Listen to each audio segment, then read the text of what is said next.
ہم نے یوسف کی حفاظت کرنے کی بہت کوشش کی، لیکن افسوس کہ اچانک ایک بھیڑیے نے یوسف کو آ کر کھا لیا۔ اے بابا، یہ یوسف کی خون سے بھری ہوئی قمیض اس بات کو ثابت کرتی ہے کہ ہمارے بھائی یوسف کو ایک بھیڑیے نے کھا لیا ہے۔ لہٰذا اے بندائے خدا، جان لو کہ وہ مخلوق کے جس مخلوق پر انسانوں نے جھوٹ باندھا تھا، لیکن وہ مخلوق نہ ہی تو کوئی جن ہے، نہ ہی انسان، اور نہ ہی کوئی فرشتہ، تو وہ مخلوق یہی بھیڑیا ہے، کیونکہ کسی بھی بھیڑیے نے یوسف علیہ السلام کو نہیں کھایا تھا۔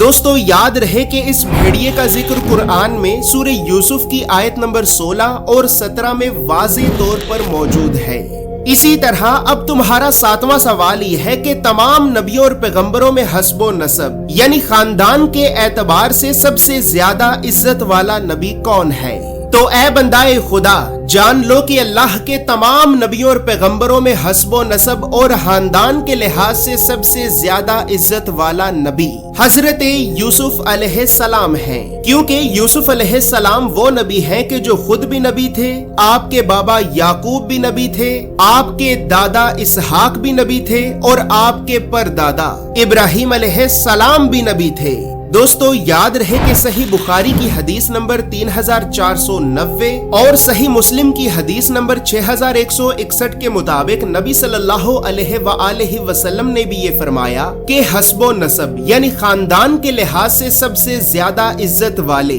حضرت یوسف علیہ السلام ہیں۔ تو بس پھر اب اسی طرح آخر میں حضرت امام علی علیہ السلام نے اس شخص سے یہ فرمایا کہ اے بندائے خدا، اب آخر میں تمہارا 8واں سوال یہ ہے کہ تمہیں قیامت کے بارے میں قرآن میں موجود 5 آیات کی تفسیر بتائی جائے۔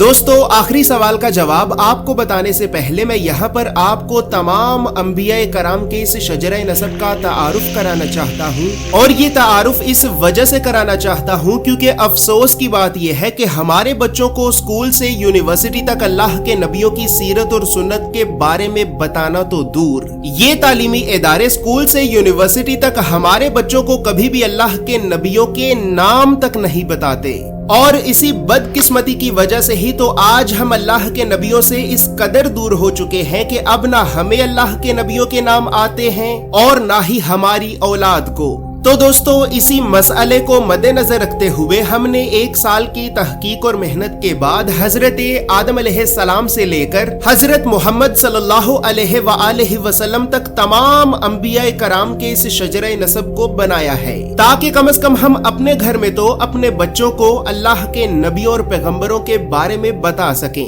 دوستو یہاں پر یہ بات یاد رہے کہ ہم نے اس چارٹ کو خاص طور پر بچوں کی سائیکالوجی یعنی نفسیات کو مد نظر رکھتے ہوئے بنایا ہے، کیونکہ سائنسی تحقیق نے اس بات کو ثابت کر دیا ہے کہ بچے کتابوں سے پڑھ کر کسی بھی چیز کو زیادہ دیر تک یاد نہیں رکھ سکتے، لہٰذا اسی وجہ سے ہم نے کتابوں کی بجائے اس انفوگرافک چارٹ کو بنایا ہے، کیونکہ یہ چارٹ ویژول لرننگ کے ذریعے آپ کے بچوں کے دماغ میں تمام انبیاء کرام کے سلسلے کا ایک ایسا نقشہ بنائے گا کہ جس نقشے کی مدد سے آپ کے بچے تمام انبیاء کرام کے سلسلے کو بآسانی ہمیشہ یاد رکھ سکیں گے۔ اور دوستو چونکہ کتابیں تو صرف پڑھائی کے وقت ہی بچوں کے سامنے ہوتی ہیں، لیکن اگر آپ اس چارٹ کو فریم میں لگوا کر اپنے گھر میں لگا دیتے ہیں تو اس چارٹ کی وجہ سے آپ کے گھر کا ماحول اسلامی اور علمی اعتبار سے تو بہتر ہوگا، لیکن اس کے علاوہ جب یہ چارٹ فریم میں ہمیشہ آپ کے بچوں کی آنکھوں کے سامنے رہے گا تو انشاءاللہ آپ کے بچوں میں بچپن سے ہی انبیاء کرام کے بارے میں جاننے کا